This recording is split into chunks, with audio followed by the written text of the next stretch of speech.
Kitchen అమ్మమ్మకి తిరిగి స్వాగతం.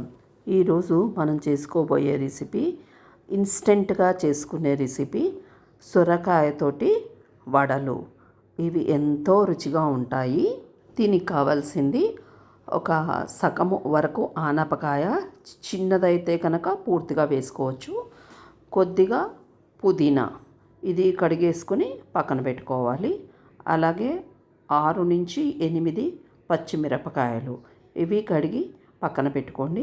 కొద్దిగా కరివేపాకు, 2 మీడియం సైజు ఉల్లిపాయలు, ఇది కూడా కడిగి పక్కన పెట్టుకోండి.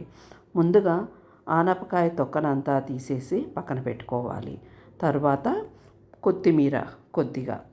ఇప్పుడు వీటిలన్నిటినీ కూడా ముక్కలుగా తరిగేసి, అంటే ఉల్లిపాయలు, పచ్చిమిరపకాయలు ఇవన్నిటినీ ముక్కలుగా తరిగి కొత్తిమీర, కరివేపాకు, పుదీనా అన్నీ కలిపేసి ఒక గిన్నెలో వేసుకోవాలి. దాంట్లో కొంచెం పసుపు, ఉప్పు ఇవన్నీ కూడా వేసుకోవాలి. తర్వాత సన్నగా తురిమిన ఆనపకాయని, ఇది సన్నగా ఉన్న సైడ్ తురుముకోవాలి.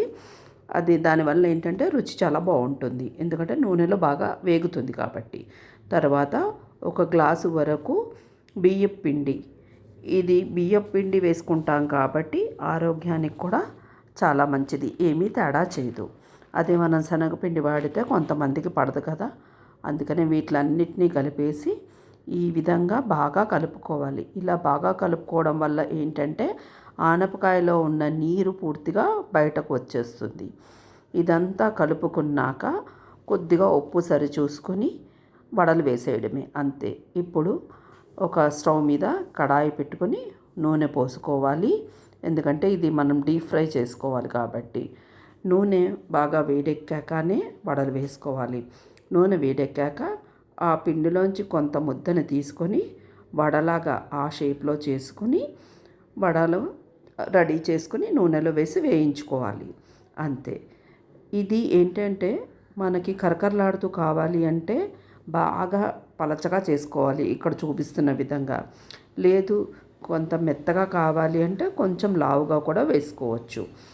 ఏంటంటే ఇవి ఈవినింగ్ స్నాక్స్కి, టీలో కానీ లేకపోతే మార్నింగ్ బ్రేక్ఫాస్ట్కి కూడా బాగానే ఉంటాయి. కరకరలాడుతూ ఉంటే మన పంటి కింద ఆ ఆనపకాయ, ఉల్లిపాయ ముక్కలు ఇవి పడుతూ ఉంటే చాలా రుచిగా ఉంటాయి.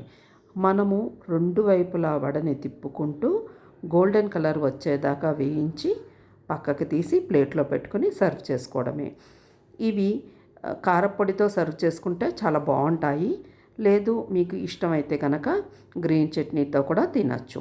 కాబట్టి మీరు ఈ రెసిపీని ఒకసారి ట్రై చేసి మీకు నచ్చితే షేర్ చేయండి, లైక్ చేయండి, సబ్స్క్రైబ్ చేయండి.